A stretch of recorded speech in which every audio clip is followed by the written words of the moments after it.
Thanks for joining us. You're watching Campus Connection. I'm Maria Candaris. And I'm Haley Corkin. On this edition of Campus Connection, we introduce you to another one of CSULB's greatest achievers straight from the President's Honor Roll. And find out the latest on the aftermath of a campus news article causing some controversy about sorority pressures.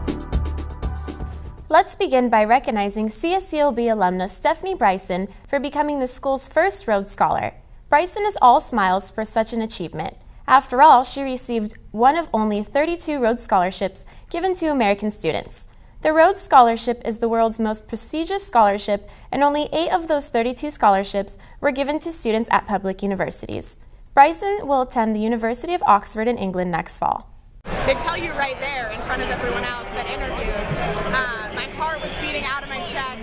I couldn't believe it. There is a small group of people who actually get this wonderful, fantastic opportunity to get to, but it also comes with expectations. And the Rhodes Committee expects Stephanie to give back to society and help change some of the things that are going on in the world. So she has some obligations that follow. That's huge for me. Cal State Long Beach was so important in my ability to even get this scholarship. I didn't want to go to college, and I ended up here and really found my way. And she didn't even want to go to college. Now she's at the top of her class. What a wonderful turn of events. The Daily 49er published an article about what extremes some sorority members will go to fit in. It created a lot of tension in the Greek community. Rebecca Hoagland reports.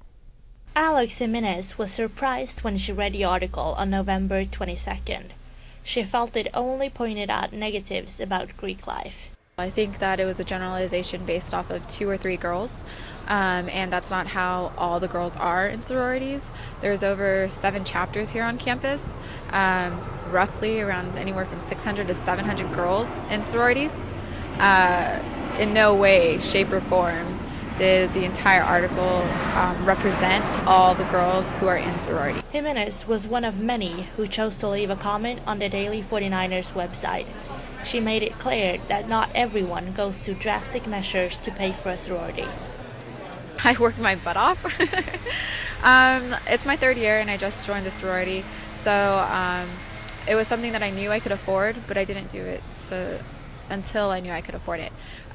So yeah, I work probably about 25 hours a week, and I pay for everything on my own, everything from school all the way down to the sorority. The editor of the Daily 49er, Sian Halwani, removed the article from their website after just a few hours because of massive criticism from readers. Yeah, I regret putting the article in the newspaper as it is right now. So, I mean, the article was written by the author, and then it goes through the editing process and it gets to me, and I have the ultimate decision of putting it in the paper. And I feel that I made the wrong decision by putting it in the paper. That's why I pulled it down. Took it off because I felt that it was one-sided. I mean, I don't think that there's anything factually wrong with it, but I think the fact that it was one-sided made it not meet the standards and qualities of the Daily 49er, so I took it down. The Daily 49er quickly disappeared from campus the day the article got published, and author Taylor Bell got a lot of really angry backlash from readers. I don't apologize for what the message was, because I feel like the message did get lost in translation. A lot of sororities took it as an attack on them, which it was not an attack on them. It wasn't about any sorority, but it was really about the psychology behind joining something, belonging to a group. Some people will go to extremes just to be a part of a group, to have some sort of fulfillment. And I do think that they probably wanted their voice represented, somebody from them to say, like, you know, this is what we think about this. Maybe we encourage it, maybe we don't encourage it. So in that way, I think, oh, okay, and maybe it could include that so that they feel that they are represented. Members of Tri Delta were particularly outspoken since their chapter was mentioned in the article. The editor of the Daily 49er even had a meeting with Tri Delta, but their president, Emma Cade, declined our offer to be interviewed. The Daily 49er has decided to reprint a new version of the article, combined with an explanation of why the story was removed from their website. We have the newly elected president of the Panhellenic Council today here with us, with Emily Pravalis. Thanks. I'm here with the newly elected Panhellenic president, Leah Hodgkins. Thanks for being with us. Yeah, thank you. It's exciting. I'm really excited. Can you tell us exactly what Panhellenic is? Basically, Panhellenic is, the best way to describe it is the governing body of all sororities. And so there's 26 total sororities in the Panhellenic National Conference, and at Long Beach State we have 7. Okay, great. So as Panhellenic president, what is your role? Panhellenic president is basically the overseer of all operations. So I have to make sure that the chapter advisors and the chapter presidents are happy with everything that's going on, and I have to oversee a council that's 10 members, including myself, and we also do like philanthropic activities. We put on a lot of activities as well for everyone to do. So.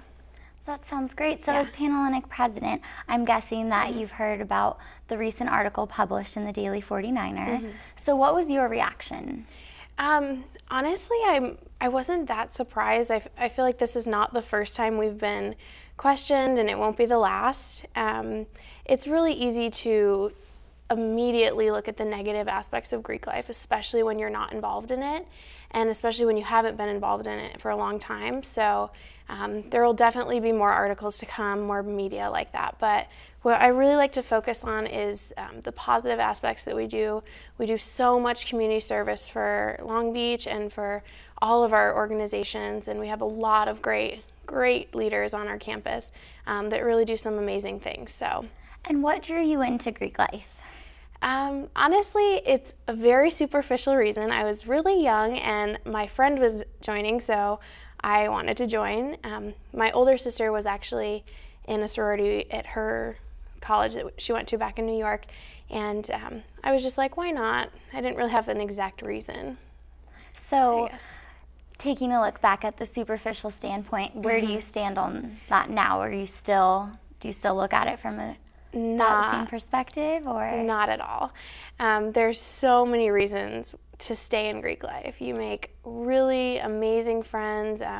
You build great bonds. You are part of something that's so much bigger than just yourself. And I've really gotten involved in a lot of community service and planned a lot of activities. And I feel like it's really helped me grow as a person, and then also learn how to function in like the adult world, as we try to get a job out of college. So I'm so glad I joined. It was a really stupid reason, but it was really great reasons why I stayed. Well, it sounds great, and it sounds like you've been doing really well. So congratulations Thank you on your so new much. presidency, and thank you for being here with us today. Thank you so much, Emily. Now back to you guys in the studio. Still to come, watch the reaction of foreign exchange students' first Thanksgiving experience. And check out school's latest winter fashion tips from fashionistas themselves. I found out about the federal student aid program through my English teacher. My goal is to finish college and get my degree in journalism. My name is Jared, and this is my story. Need help paying for college? Go to Federal Student Aid. Welcome back. Many Americans don't think twice about rounding up the family each year for a Thanksgiving feast. But this year, for some Cal State students, it left quite the first impression. An all-American Thanksgiving is a tradition and has quite possibly become routine for many of you.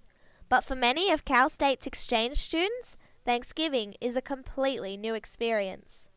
Some students make their own travel plans for the holidays, but, like many foreigners, most rely on the generosity of American families to help make their holidays feel authentic.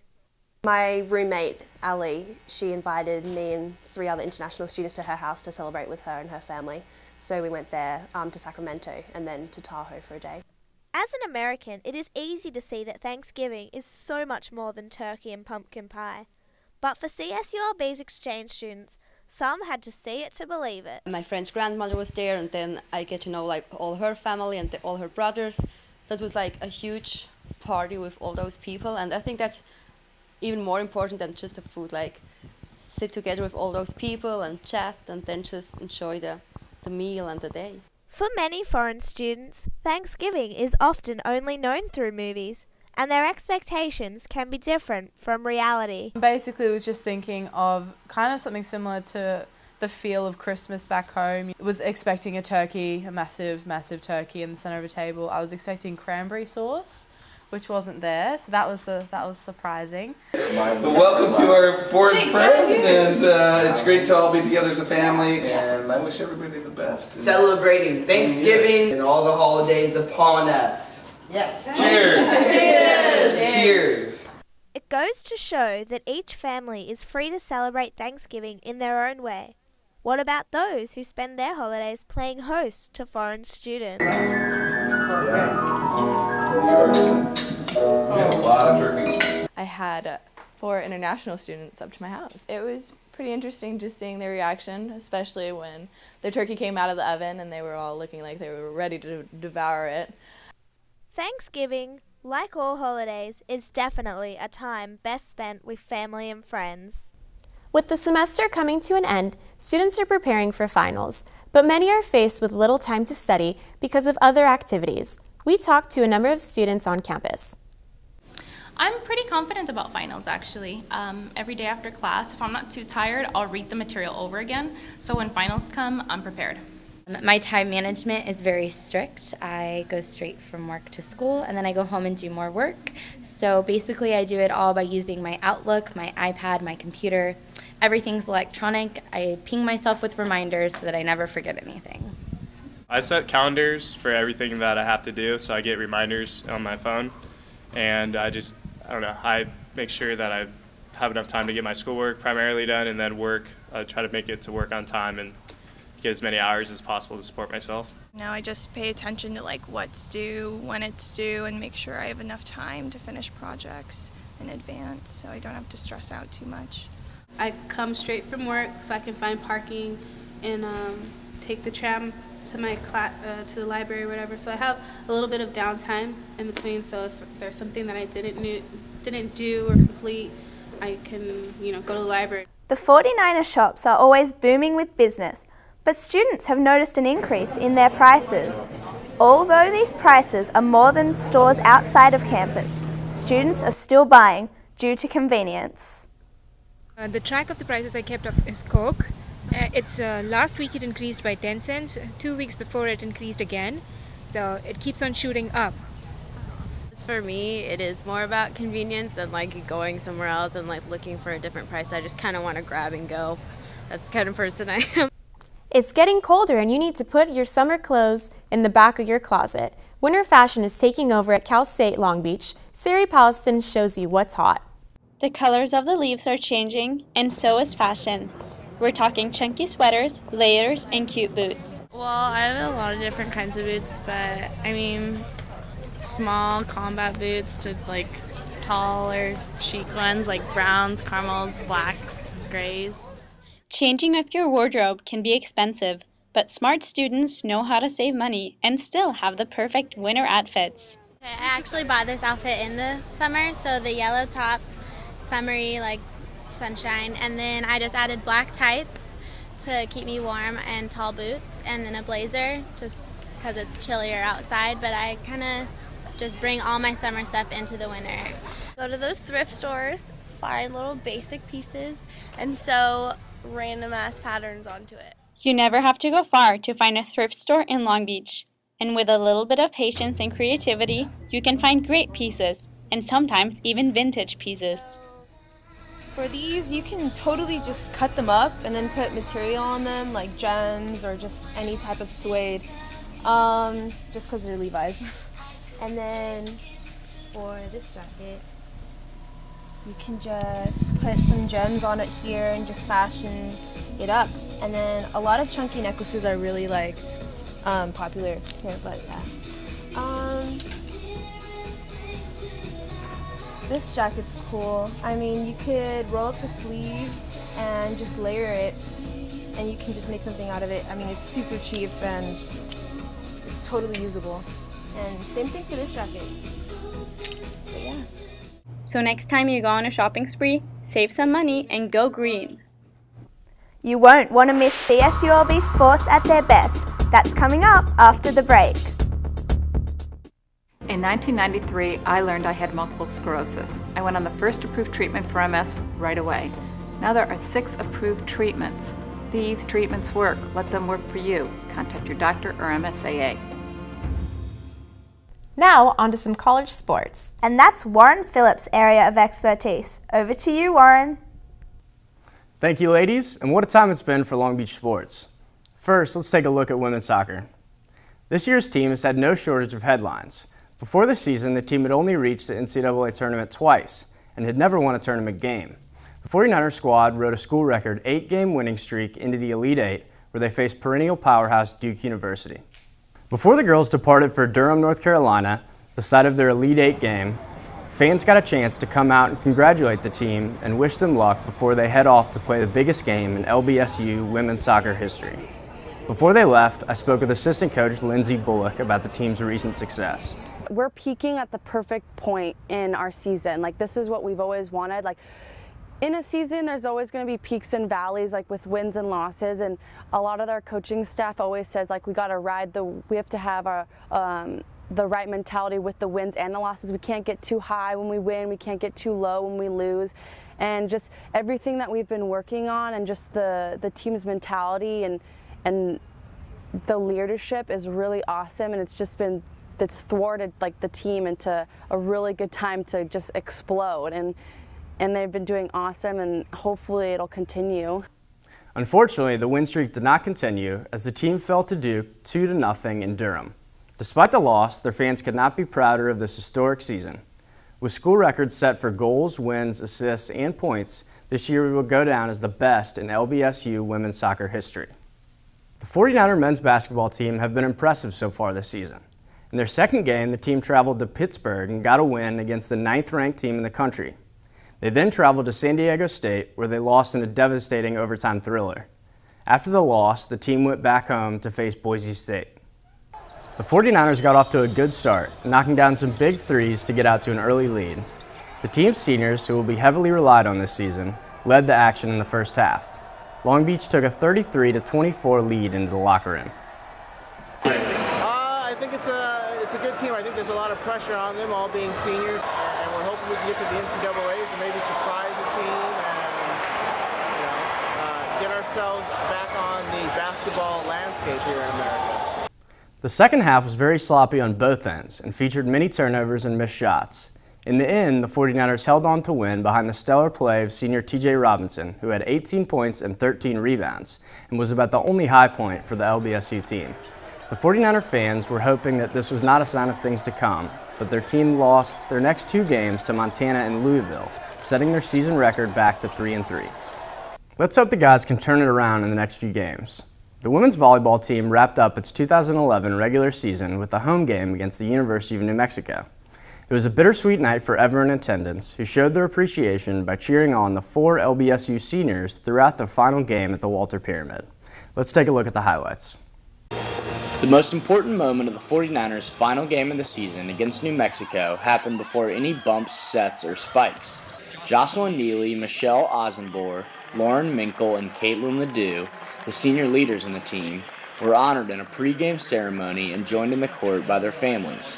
It was a touching moment for the fans, the families, and the girls, who have each had a special impact during their time at CSULB. I think the season has been tremendous. They've got a great team. Of course, the seniors have done an excellent job this year, and we wish them the best. Long Beach got off to a hot start, eager to get a win for the seniors and possibly feeding off the emotion from the ceremony. In the best-of-5 match, they won the first game 25-17. The young 49er team looked unfazed against the New Mexico Lobos squad made up mostly of juniors and seniors. The team has done really well this year, especially being such a young team, and it really shows that we've got a couple good years ahead of us. The Lobos came out looking strong in game number 2. They showed their size and strength by spiking home some powerful kills and protected the net with some big-time blocks. Long Beach answered back with a few crafty fake-out point winners to make it a close game, but New Mexico held on to take game 2 25-21, evening the match at 1 game apiece. Game 3 was the turning point in the night. Under Coach Jim Alaro's legendary leadership, the 49ers seemed to come together as a team and began to put on a show for the home crowd. After a few strong rallies filled with breathtaking kills, Long Beach claimed Game 3 in dominating fashion, 25-13. Coach has had an outstanding season also, and as you well know, he's a Hall of Fame volleyball coach, so he put a nice team together this year. In Game 4, the 49er women continued the excellent play exhibited in Game 3 and were forced to show a lot of heart to maintain putting pressure on a New Mexico team that would not go down easily. After winning multiple long, hard-fought rallies, the fourth game ended in a 25-22 Long Beach victory. The match was a fitting end to a wonderful season and will help the team as they move on to the NCAA Championship Tournament. It's great, you know, it's senior night. That's always a really important match for us to win. We have 4 seniors that we're letting go this year, so that's always a great match. This is our 15th win in a row, so great momentum to go into the playoffs. The team will carry a great deal of momentum into the tournament, where they hope to do better than last season, which resulted in a first-round exit at the hands of UC San Diego.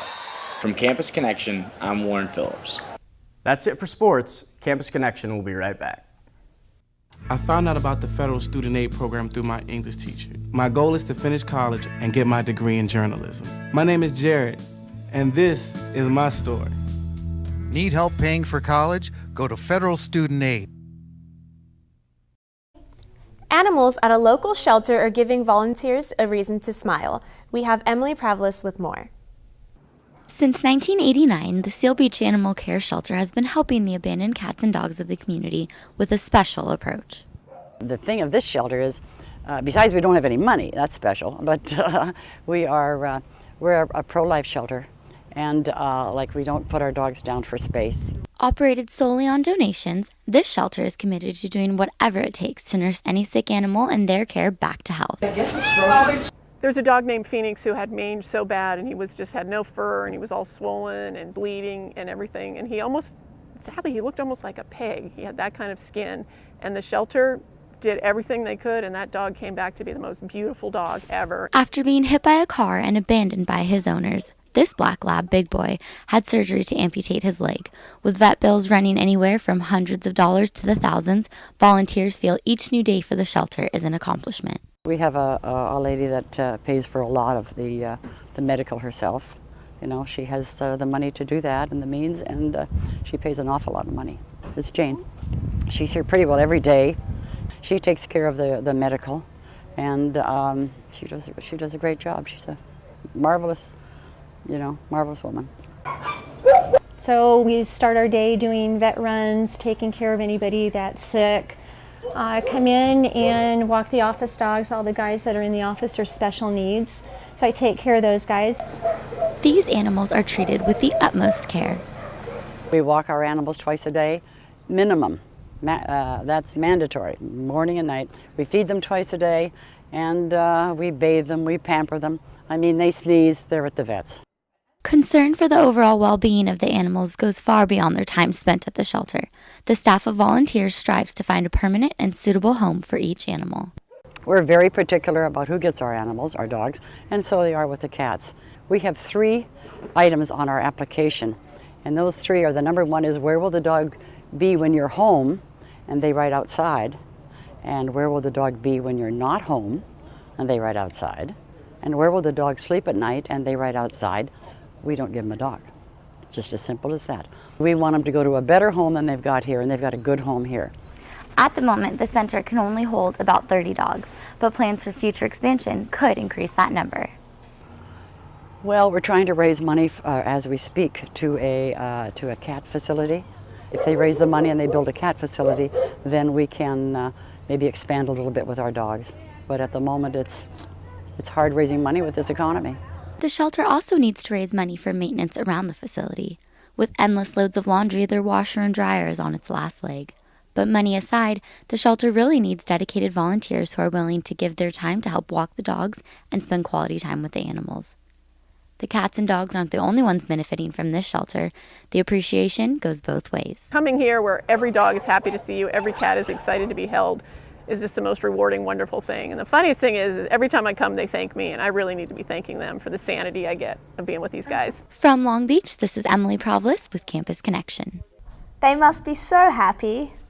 But imagine how happy you'd be after winning the grand prize of $50,000. That's what film student Leah McKissick won after submitting a music video she produced to Vidi Entertainment. That is truly amazing, and we have McKissick here to talk about it. Thank you, ladies, and thank you, Leah, for being with us. Thank you. So, Leah is the grand prize winner for OnViddy.com's under 3-minute video prize, and you shot Israeli artist Mika Binyami's music video. So how did you get in touch with Mika, and how did you come about directing the video? Well, actually this kind of came out of nowhere. Like it was, let's see, I think it was March or April when I just received a random email from Mika, and she was looking for someone to direct her first music video, and I guess she had like seen some of my work online already. And so she actually had like a pretty big budget for this project, and I listened to the music and I did like her music enough to do it. So then we had some meetings in LA, and I started pitching some ideas to her, and she liked them enough. So from there we booked the project. So you didn't have the contest in mind when you filmed the music video? Not at all, no. That just happened to come up later. Okay. Yeah. How did you hear about the contest? I heard about the contest from actually someone who worked at OnViddy, messaged me online, and just, I guess he happened to see the video, and he said, I think you should enter this because it looks like you qualify for what we're looking for. The video had to be under 3 minutes, so I think it's hard to find people with videos that are already under 3 minutes. That's kind of a short time length. Mm-hmm. And I heard there were a lot of problems during shooting. Could you briefly explain just some of the problems? Yeah, there were a lot of technical difficulties with our production on this. First, it was because we were shooting out in the Mojave Desert, so we just happened to end up with a day at the end of May that we had like 50-mile-per-hour winds out in the desert, and our whole shot was outside. And we were shooting on a Steadicam, so literally everything was just like blowing away. We even had like a tent collapse at one point. There was just like, it was chaotic on set. And so we're like, okay, we can't shoot this today. So we moved the entire production to the next day because it looked like the weather was gonna be a lot better, and it was gonna be sunnier and stuff. And so we did that, but we spent a lot more money doing that, paying a lot of these crew members to come back, and then unfortunately, we lost our Steadicam operator that we originally booked for the project because he was already booked on something else. So we got this other guy, and then we were rehearsing all day. Things were going good, and then our Steadicam operator just couldn't make it through the shot with the camera, and so we're losing daylight. And then by the end of that, we decided to just shoot it handheld. And luckily, my cinematographer Matt Irwin, who's also an alumni of Cal State Long Beach, he was just a total pro with the camera, and like we got that take right before the sun was gone. That's awesome. I'm surprised it turned out so great. But, me too. The last question I have to ask, what did you do, or what are you going to do with the money? I have a couple plans with the money so far. I'm writing and directing a short film that I'm going to be shooting in February, and that's going to be kind of like my last film as a student. And I'm excited about that because I've only made like one short film before. Everything else I've done is music videos. So I'm using money on that, and luckily I can shoot on film, which is like really expensive. Everything I've shot is digital because that's usually a cheaper way to go. So I'm excited to do that, and then I'm also giving some of the money to my producer from the video, who really sacrificed a lot to get that thing made. So he deserves a portion of it. All right. Well, Leah McKissick, great to have you in the studio. Thank you. And congratulations. I love, I sing, I do my thing. A bird with none illegal sing, it works.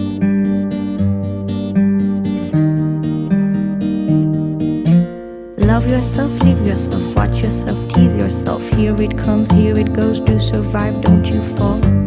Think about now, and not about tomorrow. Nothing is wrong.